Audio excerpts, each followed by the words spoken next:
संसार की शांति का संदेश देने वाले धर्म समाज धर्म के माता आज का परम सौभाग्य का दिन है कि हर वर्गों की बात इस वर्ष भी हम सबको ये शुभ अवसर प्राप्त हुआ।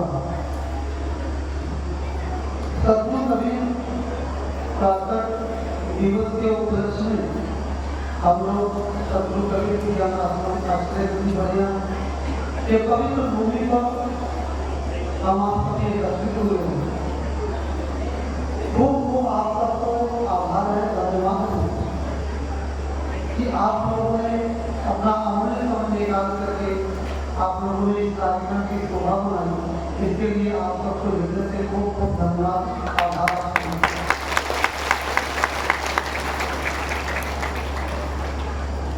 मुझे गौरव भी है,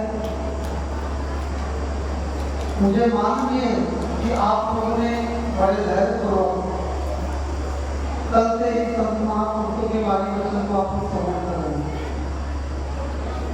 सतगुरु कबीर साहब का ये 627वां प्राकट दिवस के रूप में हम लोग इस महोत्सव को मना रहे हैं।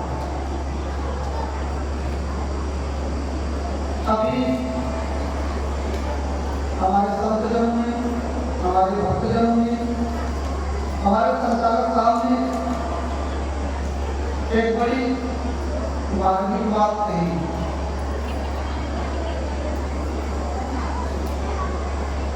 कुछ हमको आप लोग अगर सावधान रहेंगे तो कुछ मंत्र में शुरुआत में ही मंत्र बोले जा रहा हूँ, जिसके वजह से जिस मंत्र को अगर आप लोग स्मरण करेंगे, आप जितने भक्तजन हैं थोड़ा सावधान से सुनिएगा उस मंत्र को।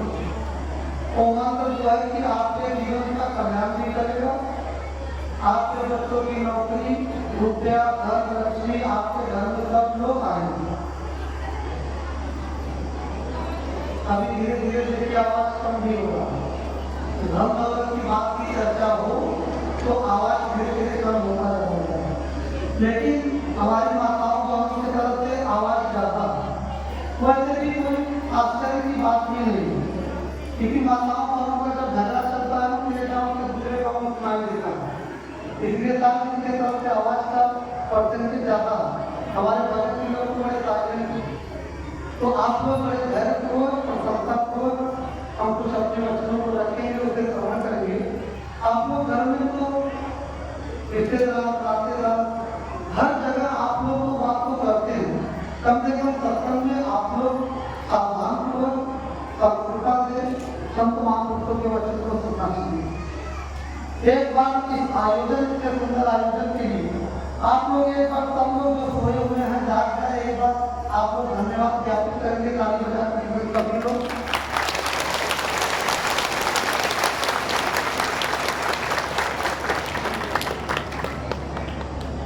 सतगुरु कबीर साहब के मूल ज्ञान को हम लोगों ने भजन के माध्यम से, सत्संग के माध्यम से हम लोगों ने श्रवण किया और हम सबका दायित्व और कर्तव्य है कि मनुष्य जीवन प्राप्त करने के बाद जो महापुरुषों ने आत्म कल्याण का जो मार्ग हम सबको दिखाया है, ऐसे बहुत से महापुरुष हुए हैं जो मानव कल्याण के लिए अपने जीवन को उन्होंने समर्पित किया। अपने आशीर्वचन, अपने वचनों से मनुष्य के जीवन को बदलने का निरंतर प्रयास और प्रयत्न किया। उसी महापुरुषों में एक महान नायक, एक परम संत शिरोमणि सतगुरु कबीर साहब, आज उन्हीं का प्राकट दिवस है। हम लोग आप लोग उपस्थित होकर के सतगुरु कबीर के वाणियों को श्रवण कर रहे हैं। तो सतगुरु कबीर साहब एक सुंदर समाज का जो उन्होंने निर्माण करने का जो अपने जीवन में प्रयत्न किया, प्रयास किया, एक सुंदर समाज, एक सुंदर राष्ट्र का निर्माण, एक सुंदर विश्व का निर्माण उन्होंने जो सपना देखा सतगुरु कबीर साहब, हम सबका भी दायित्व है, कर्तव्य है कि सतगुरु कबीर महापुरुषों के सपने को साकार करना हम सबका दायित्व, हम सबका कर्तव्य है। और ये सुंदर विश्व का निर्माण कैसे हो, स्वयं हमें अपने जीवन को बदलने की जरूरत है। जब हमारा जीवन का सुंदर निर्माण होगा तो हमारे परिवार का भी सुंदर निर्माण होगा, समाज का भी सुंदर निर्माण होगा और पूरे विश्व राष्ट्र का भी सुंदर निर्माण होगा, पूरे विश्व का सुंदर निर्माण होगा। इसलिए हम सबका दायित्व और कर्तव्य है कि हम सब संत महापुरुषों को जो बताया हुआ मार्ग है, जो आत्म कल्याण का मार्ग है, उस मार्ग पर हम सबको निरंतर चलने का प्रयास और प्रयत्न करना चाहिए। ये अमूल्य जीवन मिला है, ये शुभ अवसर बार बार मिलने वाला नहीं है। आप इस अमूल्य पल को खुशियों से जिए, प्रसन्नता से जिए, निर्भय होकर के जिए, किसी से बैर न हो। सतगुरु कबीर साहब कहते हैं, आपा करो तो भय भजो, नक्ति कजो बिलास, पर जीवों से निर्भय रहो, साधु होता है सब। जितने भी हमारे संत परंपरा में महापुरुष हुए हैं, उन्होंने जीवों पर दया करने की बात की, सबसे निर्भय रहने की बात की। लेकिन हम सब राग द्वेष ईर्ष्या कर कल्पनाओं से हम लोग अपने जीवन में उससे हम भरे रहते हैं। हमारी कनेक्टिविटी बुराइयों से हमारी कनेक्टिविटी बनी रहती है, इसलिए हम लोग अपने जीवन में अशांत रहते हैं। हम आपसे एक बात जरूर शेयर करना चाहूंगा कि आप लोग हमेशा अपने जीवन को अच्छाइयों से कनेक्टिविटी रखिए। अगर बुराइयों से हम लोग कनेक्टिविटी कितने हमारे भगतजन, कितनी हमारी माताएं बने आती हैं, तो कितने शिकायत लेकर के आते हैं, कितने दुख लेकर के आते हैं। तो सारे दुख का निवारण है ज्ञान दशा। अज्ञान दशा है सारे दुख का कारण। इसलिए ज्ञान दशा में हम सबको जीवन जीने की जरूरत है। किसी के बुराइयों पर हम अपने ध्यान को केंद्रित न करें। अगर ध्यान को अपने केंद्रित करना है तो परमात्मा पर अपने ध्यान को केंद्रित करना है, परमात्मा के चरणों पर अपने ध्यान को केंद्रित करना है। सतगुरु कबीर साहब तब प्राकट जब धरा धाम पर हुआ, हम आप भी जानते हैं कि हर तरफ पवित्र स्थल पर शत्रु कवि का प्राकट हुआ और साहब ने प्राकट होकर के इस समाज को हमेशा निरंतर जीवन जीने की कला उन्होंने दिखाई और इस आवागमन का जो दुख है, जो बंधन है, उस बंधन से हम लोग कैसे छूटे वो मार्ग शत्रु कवि ने दिया और उस मार्ग को हम सब अपने कदम मार्ग पर कदम बढ़ा करके हम लोग भी अपने आत्म कल्याण, अपने जीवन का कल्याण, हम लोग भी अपने जीवन का कल्याण कर सकते। हमें इस पर हमको चिंतन करना चाहिए। हम सबको शत्रु कवि साहब कहते हैं कि बुरा जो भोजन है चला बुरा न मिला, जो दिन होता है आपका मुझसे बुरा। शत्रु कवि साहब 627 वर्ष लगभग 7 वर्ष ये संदेश दिए कि बुरा जो भोजन मैं चला बुरा नहीं लिया तो, लेकिन ये बोलने में तो बहुत सरल है, सुनने में भी बहुत सरल है। हम लोग बोल लेते हैं, सुन लेते हैं, लेकिन उसे जीवन में धारण करना बहुत कठिन है, क्योंकि अपने बुराइयों को हमेशा हर मनुष्य इग्नोर करता है, अपने बुराइयों को कभी एक्सेप्ट नहीं करता। हर मनुष्य अपने बुराइयों को अपने बुराइयों को देखने लगे, अपने बुराइयों से कभी अपने बुराइयों पर चिंतन करने लगे, तो निश्चित है कि वो अपने जीवन से बुराइयों को समाप्त कर सकता है, लेकिन उसका मन ही एक्सेप्ट नहीं करने देता। अभी हमारे संत महापुरुषों ने बताया, हमारे विधायक साहब बोल रहे और हमको कितना भी हृदय से धन्यवाद दे उतना कम ही है, क्योंकि उनका वक्तव्य संत महापुरुषों के सामने हमारे विधायक साहब, हमारे मास्टर साहब भी बताते रहते हैं और उन्होंने शत्रु कवि की वाणियों को कि मन पर ही विजय प्राप्त करने की जरूरत है। जो मनुष्य मन पर विजय प्राप्त कर लिया वही मनुष्य आत्म साक्षात्कार कर सकता है, अन्यथा जो मनुष्य मन पर विजय प्राप्त नहीं किया वो आत्म साक्षात्कार नहीं कर सकता। इसलिए अपने आत्मा को देखने के लिए, अपने आत्मा का अनुभव करने के लिए हमें अपने मन पर नियंत्रण करने की जरूरत है। मन के हार है, मन के जीते। अभी हमारी एक माता जी बैठी होंगी, माता जी बोल रहे थे साहब हमारे बहू को एक शैतान बहुत परेशान करता है। माता जी लोग लगभग 30% माता जी लोगों से शैतान में परेशान कर रहे और उन्होंने बहुत हो रही थी माता जी के गुरु की कुछ कर रहे थे। पहली बार साथ आई है, अपने रिश्तेदार के साथ में आई है माता जी, बोले मुझे हमारे बहू की वही बहू ऊपर पे शैतान है। तो हमने कहा कि बताया कौन ये शैतान, तो बोले मुझे जो है तांत्रिक के पास में गए तो बताया कि कोई शैतान परेशान करता है। लेकिन हम सबको इतना स्मरण करना चाहिए, याद करना चाहिए, हम सबको इतना चिंतन और मनन होना चाहिए कि कोई भी इस संसार में कोई भी शैतान, न कोई ईश्वर, न कोई नाग, न कोई खुदा आपको कोई न सुख देने वाला है, न कोई शैतान आपको दुख देने वाला है। इसलिए आप लोग याद रखिएगा, मनुष्य के जीवन में न कोई दुख देता है, न कोई सुख देता है। ध्यान इस शब्दों पर जरूर ध्यान दीजिए। मनुष्य का बुरा कर्म ही मनुष्य को दुख देता है, मनुष्य का अच्छा कर्म ही मनुष्य को सुख देता है। इतना याद रखिएगा। और आप लोग कोई सुख देने वाला नहीं है, जो आपका पूर्व जन्मों का कर्म है। लेकिन आज देखिए अपने हिंदू समाज में इष्ट देव राम जी को लोग मानते हैं, भगवान कृष्ण को मानते हैं, लेकिन आप लोग जरा उनके जीवन में झांक करके देखिए। राम जी ने भगवान राम ने वाली को शिक्षक के मारा और वही राम जी दूसरे जन्म में शास्त्र प्रमाण है कि भगवान कृष्ण के रूप में अवतरित हुए, ऐसा शास्त्रों में वर्णन है। और वही वाली दूसरे जन्म में जरा पहलिया बना और वो भी माना भगवान कृष्ण की मृत्यु। तो जब ऐसे महान पुरुषों को बदला देना पड़ा, अपने कर्मों का दंड भोगना पड़ा, तो हमारे आपका में कौन काट सकता नहीं, कोई काट सकता।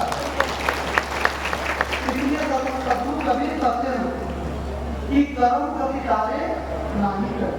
मुनि वशिष्ठ पंडित ज्ञानी क्रोध के लगन धरी और सीता हरण मरण दशरथ को बनाओ में विपत्ति बड़ी कर्म कभी टाले। और कोई भी तमाम देखिए शादी विवाह लोग करते हैं कुंडली मिलाकर, लोग जो है कि कुंडलियां मिलाकर के सब शादी विवाह करते हैं, लेकिन राशि मिलाकर। और आप विचार करा करिए ये राशि की बातें सब बकवास, ये मनुष्य का बनाया हुआ ये सब है। मनुष्य का कर्म ही सबसे महान है। कोई राशि आपको दुख सुख नहीं देता है। नहीं तो आप विचार करिए, ये विचारनी बात भी है कि अगर ऐसा कोई एक हमारे भगत जी ने पूछा कि कोई बताया था उनके बेटे पर जो है कि शनि ग्रह का छाया, शनि ग्रह का छाया। जरा इस पर विचार करें, ये अंधविश्वास नहीं है तो क्या। शनि ग्रह इस पृथ्वी से कई गुना बड़ा है, ये साइंस को बताता है। लेकिन बताइए एक छोटा सा मनुष्य, इस धरती के गोले से रहने वाला एक छोटा सा मनुष्य और इतना बड़ा शनि ग्रह अगर जिस मनुष्य के ऊपर आ जाएगा तो चटनी का बन जाएगा, तो चटनी बन जाएगा कि रहेगा तो बचेगा। लेकिन ये अंधविश्वास से हम लोगों को ऊपर उठा चाहिए। अपने जीवन को ज्ञानपूर्ण जीवन हम सबको जीना चाहिए। कार्य वृत्ति जान करके हंसवत वृत्ति में हम सबको प्रवेश करना चाहिए। हंसवत वृत्ति ज्ञान और अज्ञान का निर्जीव का निर्वाह, निर्जीव का निर्वाह हंस करता है। उसी प्रकार से हमें अच्छाइयाँ और बुराइयों का निर्वाह हम सबको अपने जीवन में करना और अपने जीवन को हमेशा निरंतर। आज बताइए कन्या राशि, तुला राशि, तमाम राशि, एक राशि के कितने मनुष्य होंगे। तब तक ये राशि से इस दिन ये घटना घटी उसके जीवन में होगा। तो सारे एक तुला राशि पकड़ लीजिए या कन्या राशि वालों को पकड़ लीजिए, सबको एकत्रित कर लीजिए, जितने भी पूरे विश्व में हैं सबको पकड़ करके एक जगह बैठाइए और उसके जीवन में देखिए क्या सबके जीवन में कन्या राशि के जीवन, जो कन्या राशि के व्यक्ति हैं, क्या सबके जीवन में सेम घटना घटित होती है उसके जीवन में? कभी नहीं घटित। ये हमें आप सबको केवल शोषण करने के लिए सारी व्यवस्था बनानी है। इसलिए हम आप सबसे निवेदन करेंगे, आग्रह करेंगे कि आप केवल परमात्मा से आपकी कनेक्टिविटी हो जाए, आप परमात्मा से जुड़ जाइए। न कोई राशि, न कोई ग्रह, न कोई आपके संसार की कोई प्राणी पदार्थ आपको कोई दुख नहीं दे सकता। इतना जरूरी है। और मैं तो सत्संगों में हमेशा अंधविश्वास पर विशेष में जोर देता हूँ, क्योंकि भक्ति मार्ग में नहीं करती, ज्ञान मार्ग में नहीं आता। सदगुरु कबीर का मार्ग क्या है? ज्ञान। लेकिन ज्ञान मार्ग पर भी आकर के हम इतने परिपक्व नहीं, इतने मजबूर नहीं बन पाते कि हमें लोग ज्ञान मार्ग पर हो करके भी हमें लोग एक व्यक्ति आकर के मुक्त बना करके चला जाए और हमारा शोषण करके जाता है। आज कभी कभी मैं एक घटना बताता हूँ और आज गुजरात, महाराष्ट्र, बिहार, छत्तीसगढ़, मध्य प्रदेश सारे प्रांतों से हमारे भक्तजन आए हैं और सबको हृदय से सबको आभार है, धन्यवाद है आप सबको। लेकिन आप लोग जरा ध्यान दीजिएगा, मैं सत्संग में बोलता हूँ, बताता हूँ कि हमारा ब्रेन वॉश कैसे मनुष्य करता है। ब्रेन वॉश हमको कैसे करता है? तमाम देखिए ताबीज बेचने वाले लोग आपको मूर्ख बनाते हैं और आप उनसे गलती उनकी नहीं है, गलती आप सबकी है जो कि आप लोग मूर्ख बनते हैं। आज विचारने बात है, मैं ऐसे ही मैं बताता हूँ कि मैं बाजार में हमारे मठ के बगल में बाजार है अभिया बाजार, ऐसे में देखा हजारों ताबीज लेकर साइकिल से एक व्यक्ति बेच रहा था। तो मैं एक भगत जी की दुकान में बैठा था, तो बेचते बेचते आया तो मेरे 101 रुपये का बेच रहा था। उसके गुण बता रहे थे कि ताबीज के गुण, वो बता रहे थे कि इस ताबीज को पढ़ने से अगर ये ताबीज आप ले लेंगे तो आपके मकान बन जाएंगे, गाड़ियाँ हो जाएंगी, आपके दुकान बन जाएंगे, बच्चों की नौकरी लग जाएगी, धन की बरसात होने लगेगी, लक्ष्मी आपके घर में रहेगी। तो मैं भी देखता रहा तो बोले भाई, हमने कहा कि भैया एक ताबीज जैसे 100 रुपये का बेच हो, एक ताबीज लेने से धन जैसे मिलता, अगर 2-3 ताबीज लेने को ज्यादा बढ़कर तो मिलेगा तो उतना ही मिलेगा। बोले एक ही उपयोगी है गुरु। बोले कि महाराज जी आप क्या करेंगे? हमने कहा भैया मुझे भी जरूरत, हमारा 75 बीघे का जमीन आश्रम अभी पावती हमारा बाकी है और एक दो गाड़ी हमारे पास है, 1-2 गाड़ियाँ और भी हो जाएगी तो सब आत्माओं को दवा के लिए जरूरी है। बोले महाराज को ये ही काफी है। हमने कहा भैया मुझे बड़ी आश्चर्य लगा कि आप एक ताबीज दे करके एक को 4 व्हीलर गाड़ियाँ लोगों के घर में खड़ी कर रहे हो और तुम 1000 ताबीज दे करके तुम ताबीज से चल रहे हो, ये मुझे आप अब जरा ध्यान करिए आप लोग कि एक व्यक्ति हमें मुक्त बना करके जाता है कि 1 रुपये का ताबीज बेच करके आपके घर में 4 व्हीलर गाड़ी खड़ी करता है, धन दौलत आपके घर में स्थापित करता है, लेकिन वो 100 रुपए के लिए 10 रुपए खाता है और साइकिल से चलता है। ये आप लोग कभी इसमें जरा चिंतन करिए, मनन करिए। तो इसलिए मत बनिए, आप लोग अपने जीवन में जो लोग फोकस कर रहे हैं उस फोकस से आप लोग बचिए। अंधविश्वास पाखंड से आप लोग उत्तर करके एक मानवता के पथ पर चलिए, एक आत्म पथ पर चलिए, एक परमात्मा पथ पर चलिए। उस परमात्मा लोग कहते हैं परमात्मा दुख देता, भगवान दुख देते, ईश्वर सुख देते, अल्लाह सुख देते हैं या सुख देते हैं। न अल्लाह भगवान कोई सुख देते नहीं है। आप अपना अच्छा कर्म करिए तो आपके जीवन में अच्छा होगा, आप बुरा कर्म करेंगे तो आपके जीवन में बुरा होगा। इसलिए मैं आप सबसे आग्रह करूंगा, समय का जो सीमा रखा गया, जो निर्धारित समय, देखिए आज मुझे कितना अच्छा लगा, हमारे बगल आज देखिए कितने यूट्यूब चैनल पर ये जाएगा, ये प्रसारण हो रहा है, प्रसारण भी हो रहा है, कितने धैर्यपूर्वक आप लोग बैठे हैं। तो आज मुझे आप लोगों पर गर्व है, अभिमान है आप लोगों पर। ऐसे ही आप लोग अपने जीवन को संस्कार दें, ऐसे संस्कार को जीवन बना करके अपने जीवन में आप लोग आगे बढ़ो। नहीं, आप लोग अपनों में आकर के जो ये प्रेम, करुणा, ये धैर्यता, ये शीतलता, ये जो दिख रहा, क्या ये बनावटी तो नहीं होगी? ये बनावटी है क्या? घर में जाने के बाद फिर वो भूल जाते हैं, दिखाने के लिए कि बस बहुत प्रेमी, लेकिन यहाँ पर लोग जाकर के ये गेट हम लोग जब आज महात्माओं को कंकर देख रहे हैं, तालाब में कंकर मारिए, कालियाँ पड़ी रहती है तो फट जाती है, लेकिन कुछ देर के बाद हम लोग फिर जुड़ जाती है। हम लोग भी कंकर एक शब्द का कंकर चला रहे हैं, अभी ज्ञान का कपाट आप लोगों का अज्ञानता का कपाट नहीं खुला, लेकिन बस ये गेट जब आते हैं जब निकलूँ फिर वो अज्ञानता की कुछ वही कपाट आप लोगों की तारीख वही बंद हो जाएगी। लेकिन उस तारीख को सदर हो करके दरवाजे को रखिएगा, ये तारीख पढ़ने लगा है, अज्ञानता की तारीख आप सबके जीवन में पढ़ना नहीं चाहिए। आप लोगों का प्रेम, आप लोगों का स्नेह, ये सदर इस आचरण के प्रति, संत महापुरुषों के प्रति ये श्रद्धा, ये सुमन जो आप लोगों को हृदय का है, ये हमेशा सदैव बना रहना चाहिए। मैं यही आप सबसे आग्रह करूंगा और इस आचरण को उन्नति के रास्ते पर ले जाने के लिए, उन्नति के पथ पर ले जाने के लिए आप सबका खूब सहयोग है, आप सबका दायित्व और जिम्मेदारी है। हमारी भी जिम्मेदारी नहीं है, ये हमारा ही गुरु आश्रम नहीं है, ये सब सर्व समाज का ही आश्रम, ये धर्म आश्रम है। तो हम सबका भी दायित्व है, कर्तव्य है कि हम सब भी इस सुंदर आश्रम का निर्माण करने के लिए आप लोग तन मन धन से आप लोग भी बढ़ चढ़ करके हिस्सा लें। लेकिन मुझे बड़ी बहुत याद आई है, भगत जी को घबरा गए। मैंने आरती के पुस्तक में उनको आरती दिया तो दूसरे दिन वो राजस्थान तीसरे दिन गए और उसकी पत्नी जी ने फोन किया कि गुरु जी ये तो भक्ति छोड़ रहे हैं आपकी। हमने कहा क्या हुआ बहन जी? अरे बोले गुरु जी जो है कि इन्होंने प्रार्थना में पढ़ा कि तन मन धन गुरु चरण दिया।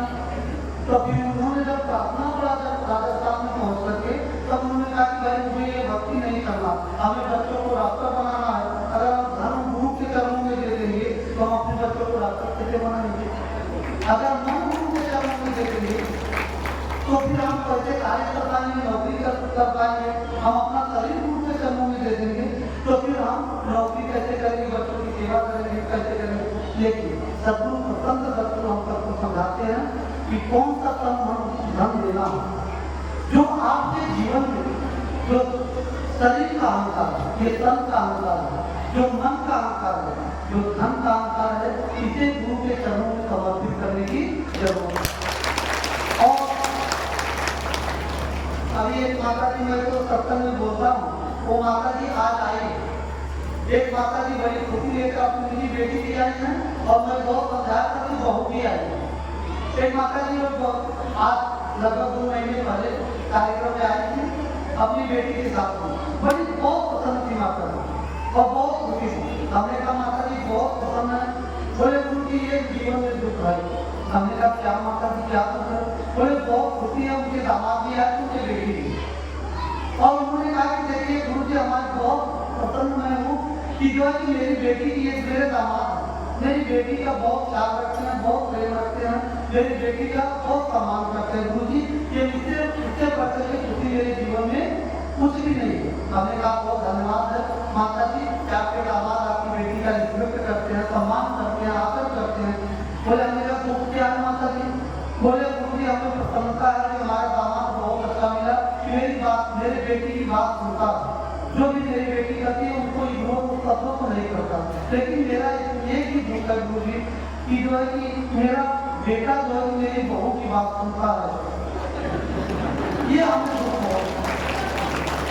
अब माता जी को प्रसन्नता इसलिए माता जी बैठी है, देख रही है माता जी, लेकिन उनका नाम नहीं लेते दिखाएंगे। तो माता जी को दुख ये था कि मेरा दामाद इसलिए अच्छा कि मेरी बेटी का सम्मान करता, मेरी बेटी की बात मानता है, लेकिन मेरा बेटा इसलिए खराब है कि मेरी बहू की बात सुनता है। ये दो नजरिया। तो बताइए आप लोगों के जीवन में कलेश कैसे नहीं? आप बेटी का रिस्पेक्ट करें, दामाद का रिस्पेक्ट कर रहे हैं, दामाद इसलिए अच्छा है कि बेटी का सम्मान कर रहा है, लेकिन बेटा आपकी बहू का सम्मान कर रहा है इसलिए बेटा अच्छा है। ये आप लोगों के जीवन में ये डबल नजरिया नहीं होना चाहिए। सबका रिस्पेक्ट करिए, सबका सम्मान करिए। एक समय ऐसा होता है कि आप लोग अपने बेटे के जीवन में सारी खुशियां निछाव कर देते हैं, सब लोग निछाव कर देते हैं, हर माता पिता। लेकिन एक समय बहू आती है, एक समय ऐसा होता है कि बेटे को खुशी देख नहीं जाती, हर माँ को देखा नहीं जाता। इसलिए जो है कि शिकायत को जो है कि हम बहनों का ज्यादा करते हैं कि माता लोगों का ना बहुत कम करते हैं, लेकिन माता जी लोगों को भी कमी रहा। अपने जीवन को आनंदमय बनाइए। पहले अपने जीवन को जब खुशियों से भरे हो, आप